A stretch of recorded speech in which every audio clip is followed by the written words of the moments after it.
Selamat datang di Bapil Bahas Film bersama dia Sasha dan dia Bagas. Jadi hari ini gue pengen membahas dan Sasha film yang berjudul Pantaskah Aku Berhijab. Nah, jadi gue pantas nggak? kalau lu pantas, gua Dia nggak pantas. nggak pantas.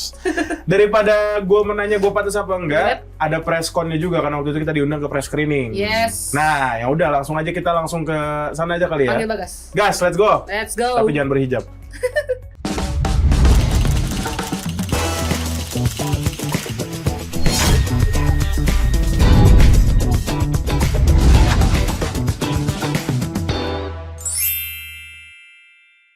Halo semuanya, selamat datang kembali di Bapil. Dan udah diundang lagi di Epicentrum, lebih tepatnya di XX saya, karena diundang ke press screening dari film yang berjudul Pantaskah Aku Berhijab. Mungkin kalau misalnya gue yang ngomong gak pantas sih. Kalau gitu gimana langsung kita ke press conference, kita tonton filmnya juga, sekalian nanti lihat review kayak gimana. Let's go lah.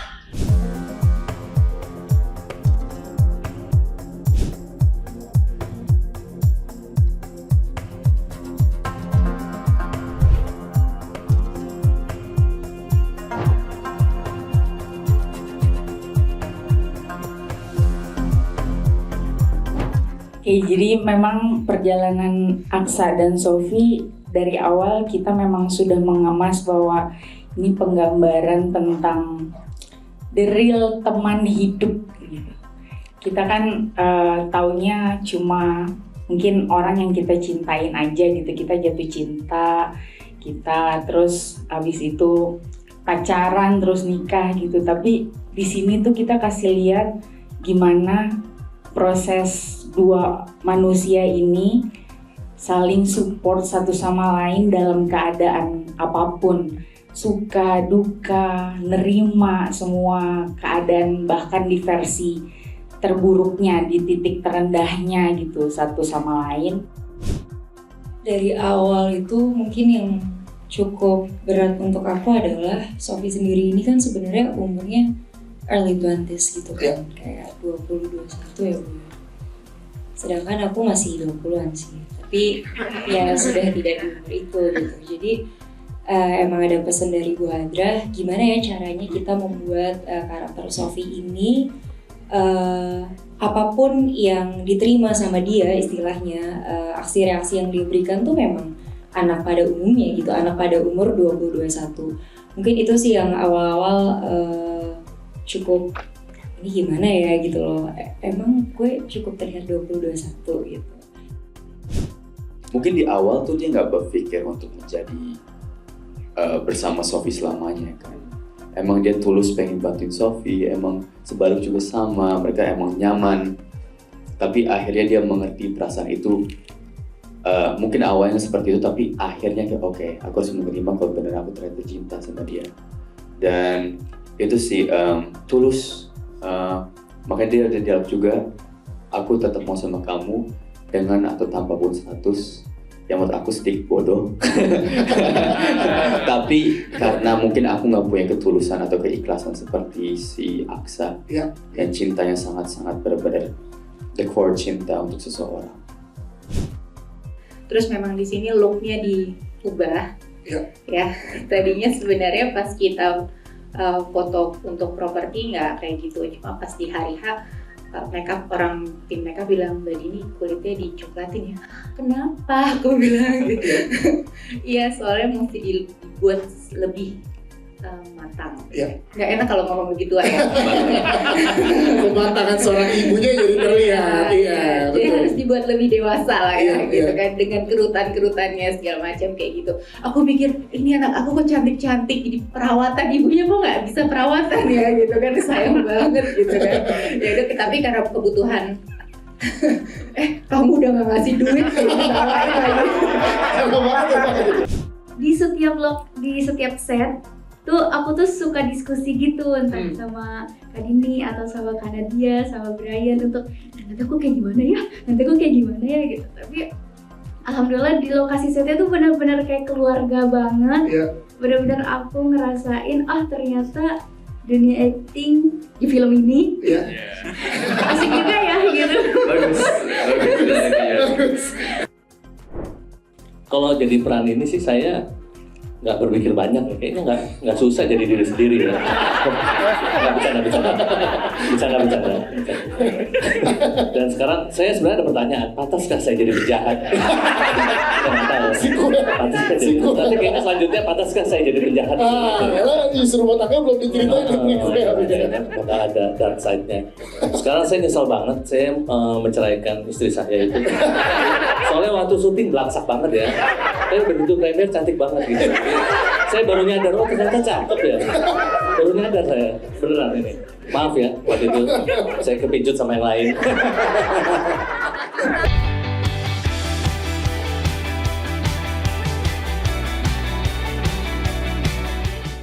Iya, jadi merupakan keseruan dari press conference film Pantaskah Aku Berhijab.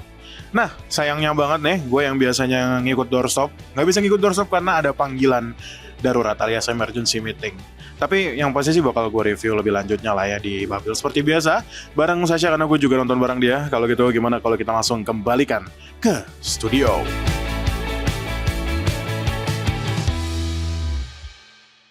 Kamu itu emang selalu bikin aku ngerasa aman. Kamu kenapa ngehindarin aku sih? Nggak usah rusak masa depan aku, nggak usah rusak karir aku. Jahat banget, jahat! Kakak sabar ya, insya Allah ada jalan keluarnya. Ada. Kalau ada apa-apa, ingatku selalu ada buat lo. Boleh hilang asal kau jangan. Sofi sekarang udah beneran berhijab. Doain aja istiqomah. Seterusnya kayak gini. Masya Allah cantik banget. Ibu bangga, Kak. Gue bilang sama Sofi kalau karir dia di dunia pertelenan udah selesai. Ini keluarga udah susah, Sofi. Jangan ditambah-tambah lah. Sofi malu kalau cuma berhijab buat nutupin aib. Gimana Mas Bahar? Ini Sofi kelihatan cantik banget kan? Cocok kan? Cocok. Film Pantaskah Aku Berhijab menceritakan tentang Sofi, seorang perempuan muda yang menghadapi berbagai tantangan dalam hidupnya. Sofi adalah gadis muda yang dibesarkan oleh ibu dan adik-adiknya tanpa sosok ayah yang bertanggung jawab. Sejak kecil, Sofi sudah kehilangan figur ayah yang membuatnya merasa tersesat dan kehilangan arah di masa remajanya. Sofi juga terjerumus dalam hubungan yang tidak sehat dan bergaul dengan lingkungan yang tidak baik. Suatu hari, Sofi harus menghadapi kenyataan pahit berupa kehamilan yang tidak diinginkan dari perbuatannya dengan pasangannya. Hal ini membuat Sofi bingung dan semakin terpuruk. Bahkan hal tersebut juga menghancurkan karirnya.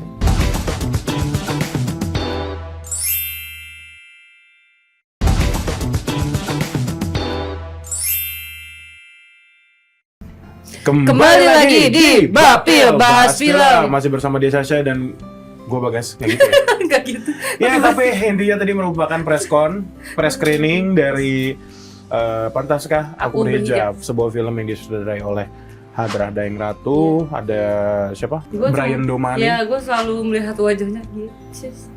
Ganteng banget. Gue kan? Enggak, Brian. Oh, bukan Brian Domani. Gue setuju sih. Jadi kenapa banyak pemeran wanita yang akhirnya nggak bisa bersanding dengan dia? Oh iya. Karena gemeter bener-bener cowok-cowok green flag dia. Terlihat dari auranya. Ini karena memang di press con-nya siapa yang ngomong ya?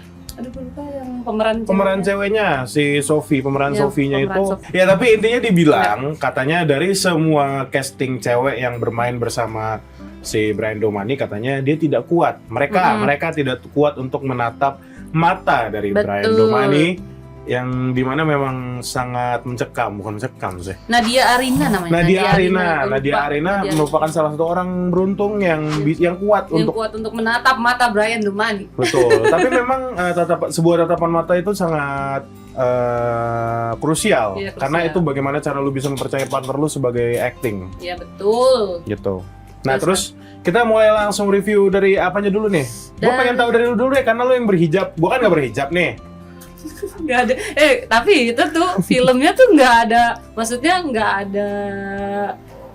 Ini kan cuma sebuah perjalanan religius seseorang kan untuk hidup yang lebih baik gitu. Dia kan awalnya terpaksa kan menggunakan hijab tuh terpaksa karena buat kerjaannya dia kan. Betul. Tapi lama-lama nyaman gitu. Lama-lama nyaman. Keterusan Ya kan? sih lebih tepatnya. Keterusan. Terus juga dia kan krisis identitas dan kepercayaan diri kan, karena Ya. dia tuh terlalu banyak dosa, boleh nggak sih berhijab gitu? Kayaknya dia cuma menjadi seorang yang munafik aja kalau dia berhijab untuk menutupi semua aib-aibnya dia. Gitu. Pun sebenarnya dia, ini kalau gue lihat dari filmnya ya, dia nggak menutupi dia berhijab bukan untuk menutupi aib, tapi untuk kerjaan nggak sih? Dia kan jadi BA sebuah butik hijab, gitu loh.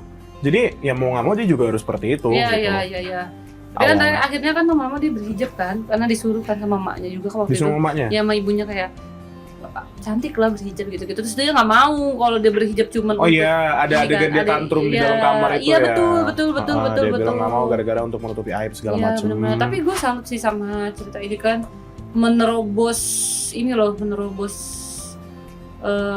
apa yang ada di Indonesia gitu loh. Kan biasanya kalau orang MBA gitu kan ditutup-tutupin kan. Bukan. Gitu.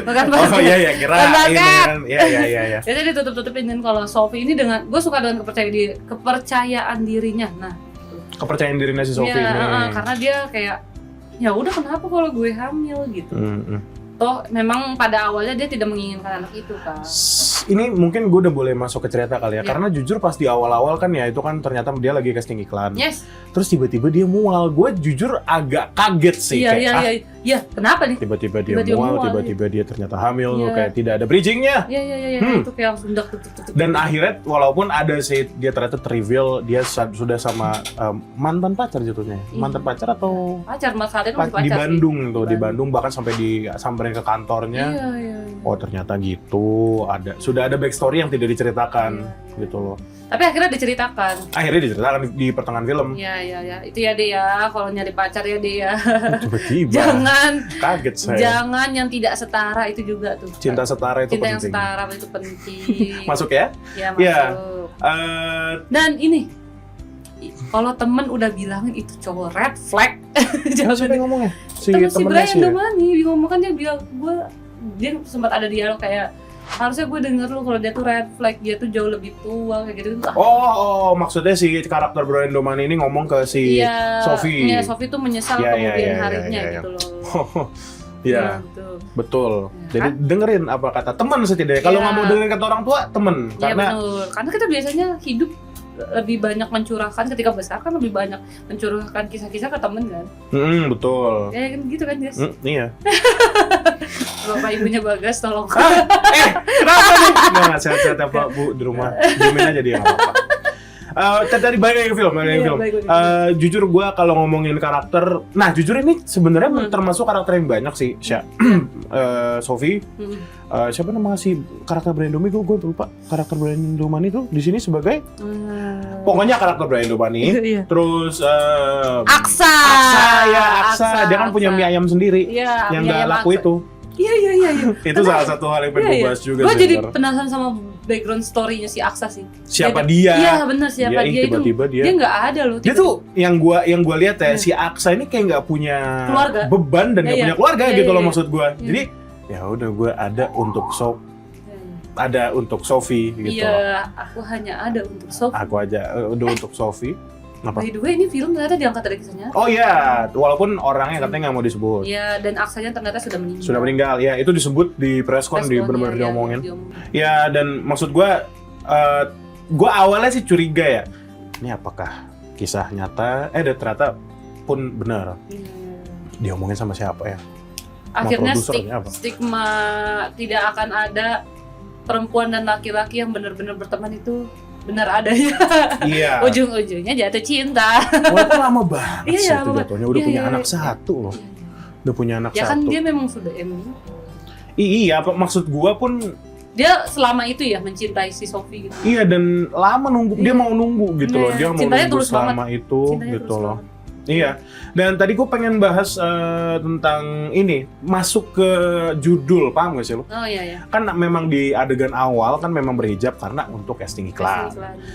Tapi pas gue ngerasa pas masuk konflik tentang pantaskah aku berhijabnya tuh di tengah film, gimana gue ngerasa kayak baru mulai. Baru mulai nih konfliknya, karena selama ini ya udah konflik antara tentang dia dan si mantan pacarnya ini gitu loh, yang menghamili dia gitu loh, bukan tentang dia krisis identitas. Itu yang gue rasain di film ini. Jadi rasanya lama banget untuk nyampe ke konflik di mana dia sama dirinya sendiri gitu loh. Karena iya karena iya lagi-lagi mungkin karena karakternya banyak kali ya, karakternya banyak. Tapi nah itu tadi gue sempat belum ngomong ya, karakter banyak. Tapi menurut gue proporsinya dapat semua. Iya benar-benar. Terhighlight dengan baik. Yang gue lihat sih, gue nggak tahu sih ya. Kalau di film ini yang gue lihat highlight dari film ini adalah juga pasti Sophie sama Aksa, dua karakter ini. Sisanya bahkan ibunya sekalipun ibunya Sophie kayak ya udah di supporting karakter aja gitu loh. Bahkan si siapa yang tiba-tiba nikah? Ya si Nadia sama si investornya iya. Investornya investor. Iya, tiba-tiba ada scene dia tiba-tiba menikah. Tapi nggak jadi menikah. Nggak jadi, menurut gua nggak ganggu gitu loh, nggak ganggu. Iya, gitu. nggak ganggu karena menurut gua itu kayak perjalanan hidupnya dia aja. Iya. Dan gue suka yang memerankan si Sophie ini Nadia. Kenapa tuh? Karena dapat banget emosinya. Dia bener-bener bisa memerankan emosi dia anak umur yang segitu kalau terjadi masalah yang sebegitu besarnya gitu. Dia ngamuk-ngamuknya, kayak nggak menerima dirinya tuh gue dapet sih. Jadi gue bisa merasakan, oh ketika gue muda kayaknya gue akan bereaksi seperti itu juga nih. Gitu Oke. Jadi tapi gue tahan dulu karena udah papan tulis tuh. Kalau gitu jangan kemana-mana, tetap di Bapil Bahas Film.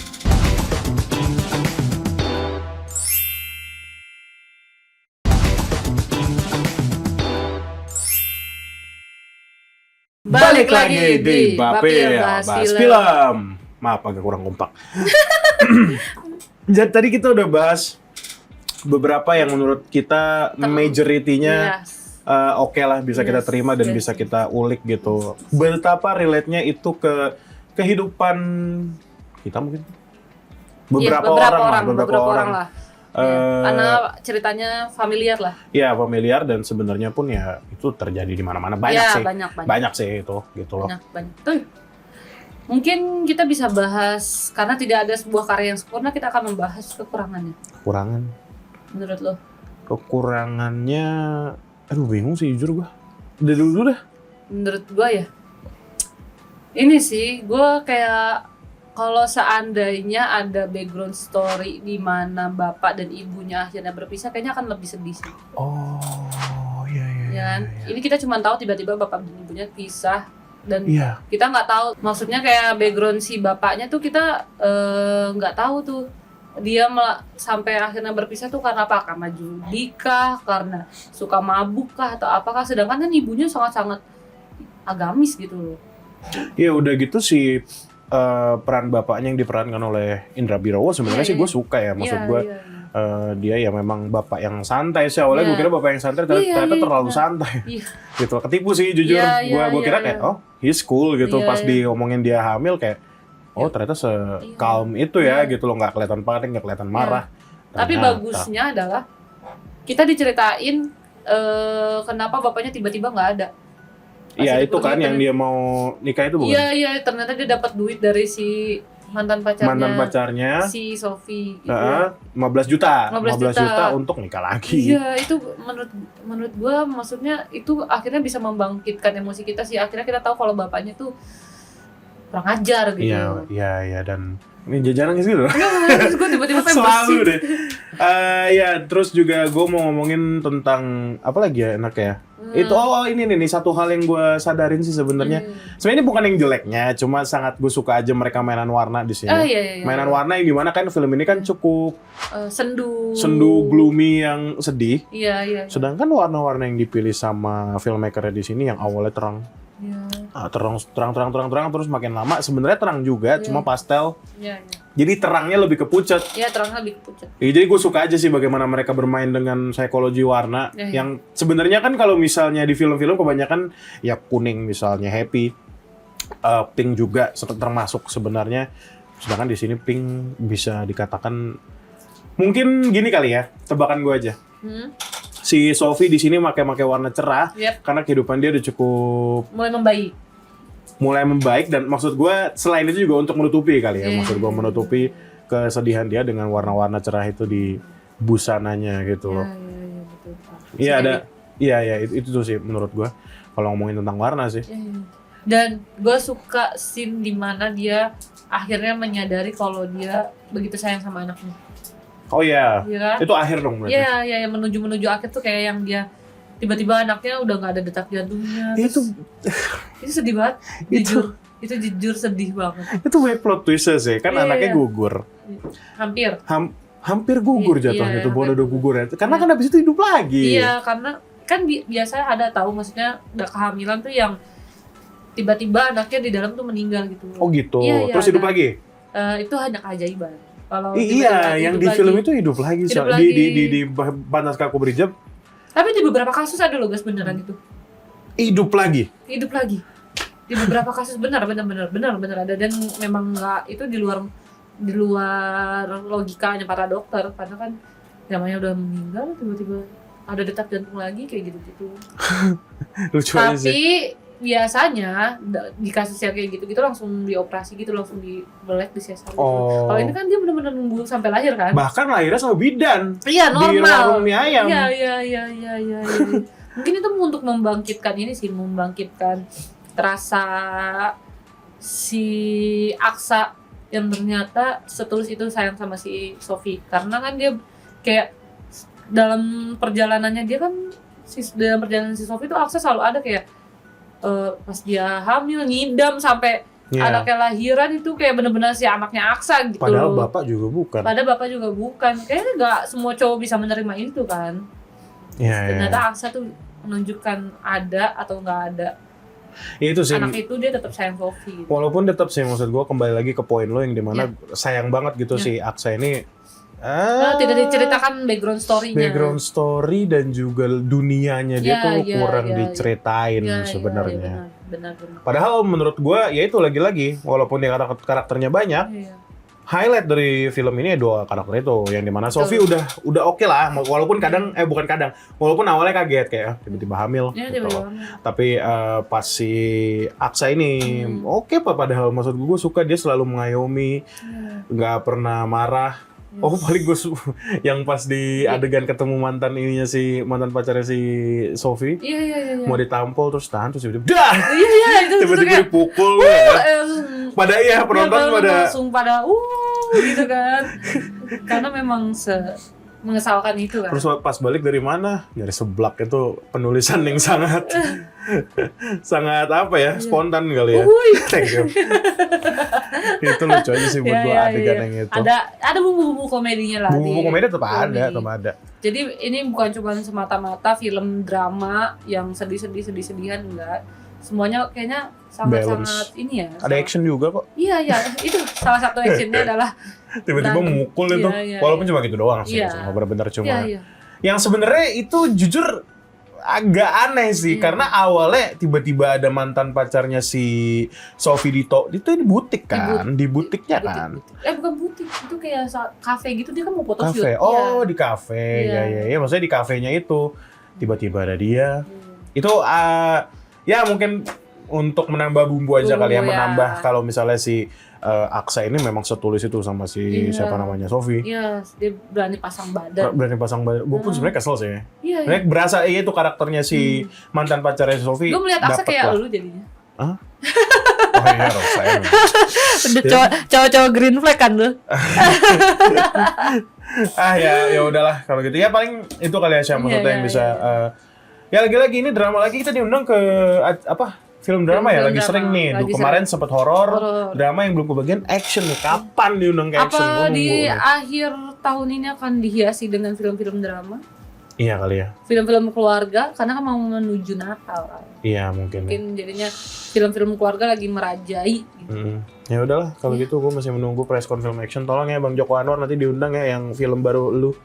Kita sama menunggu film Joko. Tapi kan dia tahun besok ya. Tahun besok. Iya nggak apa-apa.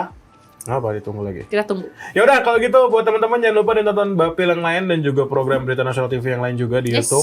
Kita juga punya TV. Ya udah, thank you Sya. Kita juga punya TV. Enggak, maksudnya Berita Nasional TV juga punya TV. Gitu. Ya udah, kita ketemu lagi di Bapil bahas film. Bye bye. Selanjutnya.